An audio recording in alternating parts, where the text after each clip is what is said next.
Soneto do amor total. Amo-te tanto, meu amor, não cante o humano coração com mais verdade. Amo-te como amigo e como amante numa sempre diversa realidade. Amo-te a fim de um calmo amor prestante e te amo além, presente na saudade. Amo-te, enfim, com grande liberdade, dentro da eternidade e a cada instante. Amo-te como um bicho, simplesmente, de um amor sem mistério e sem virtude, com um desejo maciço e permanente. E de te amar assim muito e a miúde, é que um dia, em teu corpo, de repente, hei de morrer de amar mais do que pude. Sem você, meu amor, eu não sou ninguém. Sem você, meu amor, eu não sou ninguém.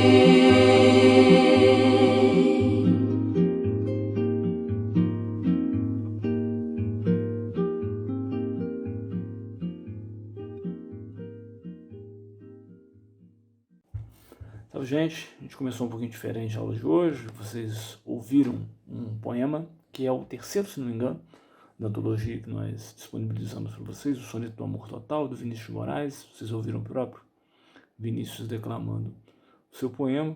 E agora a gente vai passar a analisar esse poema de acordo com as perspectivas estruturais mesmo dele, para, de alguma maneira, finalizar alguns traços importantes desse gênero que nós estamos estudando no trimestre. O primeiro ponto a ser destacado nesse texto do Vinícius de Moraes é uma palavrinha que tem lá no título, né, que remete à forma do poema. Soneto do Amor Total. A palavra soneto é que nos interessa agora. Soneto é uma forma fixa de poesia que surge no Renascimento italiano, por intermédio de um poeta chamado Petrarca.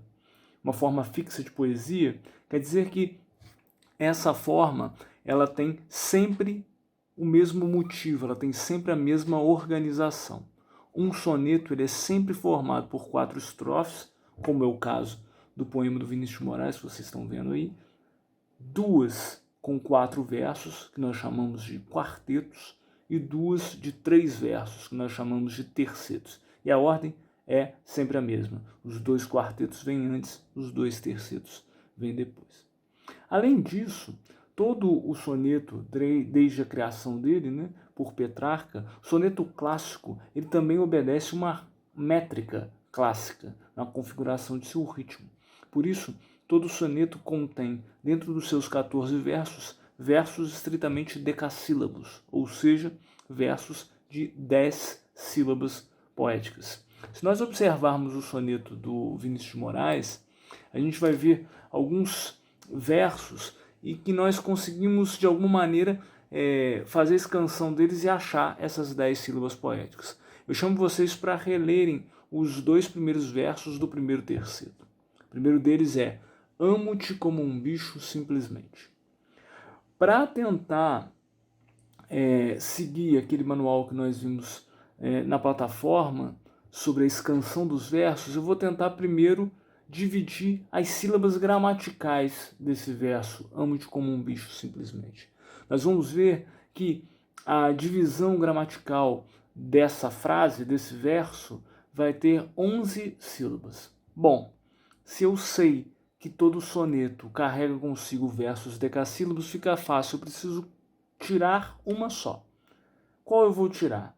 Eu devo lembrar sempre que na contagem das sílabas poéticas, eu vou contar até a última tônica, certo?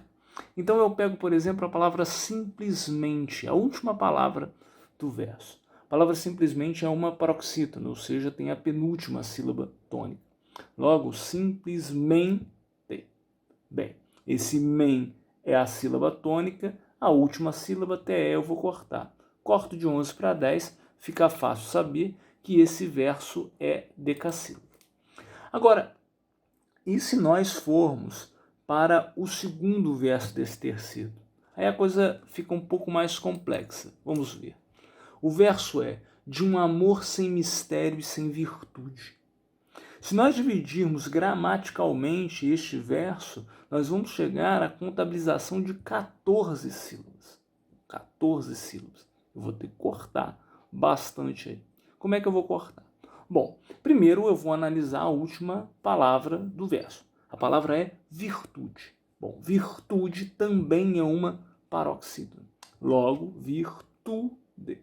Bom, se a penúltima é a sílaba tônica, eu automaticamente corto a última e fico com 13.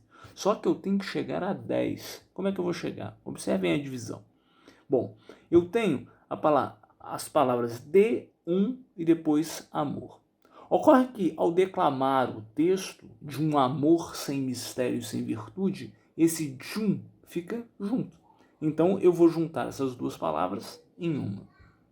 Beleza. Além disso, lá no metade para o final do verso, tem essa construção, sem mistério e sem virtude. Repare que o final da palavra mistério e conjunção e vão ser juntadas. De um amor sem mistério e, né? Mistério e, ou seja, eu junto as duas. Bom, aqui eu já rachei as 3 sílabas em uma só, as 3 sílabas gramaticais em uma sílaba poética apenas. Assim, eu fico com um verso, como se fosse um verso decassílabo, né? Com 10 sílabas poéticas. Então eu tenho de um amor sem mistério e sem virtude, né? Aí eu fico com 10 sílabas poéticas. Lembrando sempre que as sílabas poéticas elas são contadas, contabilizadas, eu faço a escansão dos versos de acordo com a forma que eu pronuncio, com que eu declamo esses versos, e não necessariamente como a divisão gramatical pressupõe. Beleza. Agora, outra questão que chama a atenção na construção desse soneto, para a criação do ritmo desse soneto, é a existência daquilo que nós chamamos de rimas, que são combinações sonoras na última palavra de cada verso. Vamos ver os 2 primeiros quartetos agora, para a gente tentar entender como é que se constroem essas rimas. Vou projetar aí para vocês. Amo-te tanto, meu amor, não cante o humano coração com mais verdade. Amo-te como amigo e como amante, nunca sempre diversa realidade. Amo-te a fim de um calmo amor prestante, te amo além presente na saudade. Amo-te, enfim, com grande liberdade, dentro da eternidade a cada instante. A gente vai reparar que na leitura dos versos, a última palavra ela tem uma combinação sonora com a última palavra de outro verso. Observem o primeiro quarteto. Eu tenho as palavras cante, verdade, amante e realidade. Ou seja, o primeiro verso rima com o terceiro, o segundo rima com o quarto. Ocorre diferente no segundo quarteto. Se nós observarmos bem, nós vamos ver que as palavras prestante, saudade, liberdade e instante finalizam os versos dessa estrofe.